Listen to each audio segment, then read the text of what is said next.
La vie de Suzanne se résume à sa seule personne. Elle a tout perdu, il y a près de 10 ans. Tout a été brûlé. Ses papiers, sa maison, son magasin. Les maisons qui sont là, il y avait des locataires qui sont dedans qui me donnaient à manger. Aujourd'hui, je n'ai rien.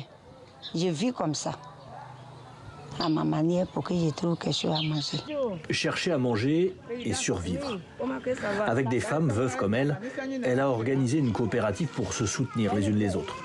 Des existences en ruine qu'elles essaient de reconstruire sans l'aide nécessaire, selon elle. On a oublié même le quartier Toguei. Je ne suis pas seule. Hein. De la manière que vous voyez dans ma cour ici, c'est comme ça, tous mes soeurs qui sont ici, mes membres qui sont ici, c'est comme ça ils vivent aussi. Pourtant, quelques fonds d'ONG sont bien arrivés. Des petites maisons reconstruites dans ce quartier Toguei, massivement touché par les violences de l'époque. À Dwekwe, après la crise, 816 cadavres sont retrouvés par le CICR. 30 000 personnes ont dû tout quitter pour se protéger. Et Toguei, favorable alors à Laurent Gbagbo, a durement vécu la crise. Son chef, d'ailleurs, la ressent toujours. Étant chef, moi j'ai pardonné chaque communauté pour qu'on revienne à la paix. Pour qu'on revienne à la paix et à la cohésion et à la transparence. Ça, c'est mon devoir, c'est le devoir du chef. Mais tout ce qui est là, on a mis ça à l'eau. Tout a été jeté à l'eau, autrement dit, aucune aide, aucune considération. Chez les anciens d'ailleurs, le ressentiment ressurgit dans les quelques mots qui racontent le passé. Les plaies ne sont pas encore cicatrisées, hein, puisqu'on n'a rien fait chez nous.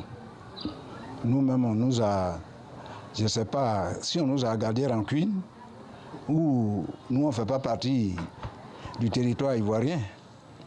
Donc rien n'a changé chez nous. On continue de souffrir toujours. Alors la présidentielle du 31 octobre ne semble pas inspirer beaucoup d'espoir ici. Et le climat politique tendu n'aide pas à effacer les horreurs du passé.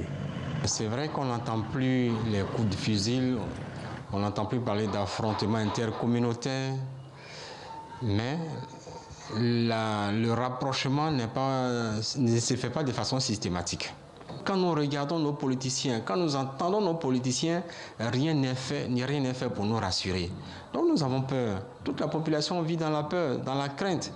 Beaucoup espèrent ici que les discours politiques incendiaires de l'époque ne reviendront pas.